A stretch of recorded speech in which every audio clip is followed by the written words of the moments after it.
crypto week along with NVIDIA's H20 rally both show how policy runs through DC and how politics can move markets. I spoke to Gabriela Berrospi, CEO and founder of Latino Wall Street, who joined me from the White House. Take a look.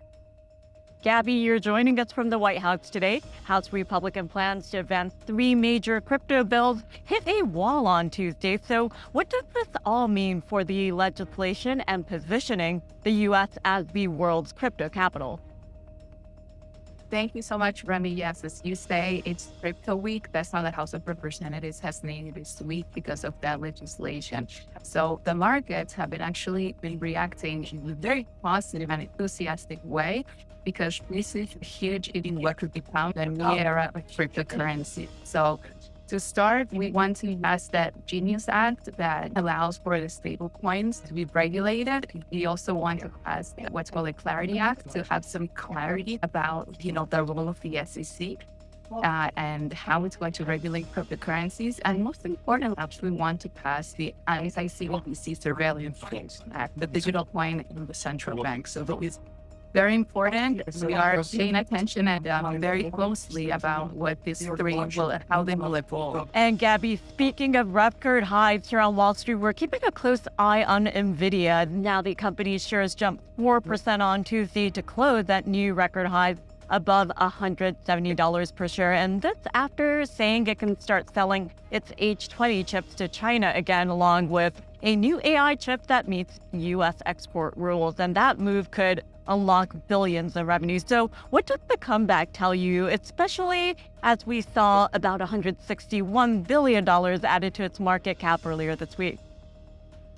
Yeah, so NVIDIA, it's actually the most successful company in the stock market to ever exist because the growth we have seen, we have not seen anything like it before, and it's all because of artificial intelligence. So it's actually very interesting because the CEO of NVIDIA was just at that White House a few days ago.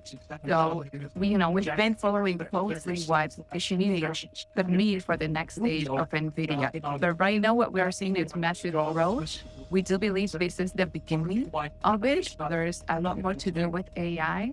So similar to Bitcoin, right now we see an upward trend in that market. It's not just a Bitcoin and blockchain, but also technology, specifically AI. Yeah, and Gabby, it's also been a big week for earnings, the big banks reporting and some of the key results coming in. But what is your reaction to the kickoff to Q2 earnings season from the major institutions? Yeah, so this was definitely the banks, right? And what caught my attention is that we actually really saw them beat expectations, with one exception for Bank of America that hit in missed in revenue. But in general, the banking sector has been reporting very strong, right? Better than expected. And at the end of the day, that's what matters. How we know if an earnings is good, bad, or average is depends on what we're comparing it to, whether the analysts expect, and this is beating expectations.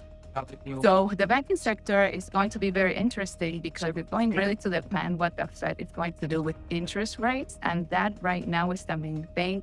If Powell is going to stay, it's not going to stay, she's going to cut rates. And this is what the most important thing for the banking sector that's going to happen. And we have a lot of uncertainty around it because we don't know what it will end up deciding about who will lead the Federal Reserve.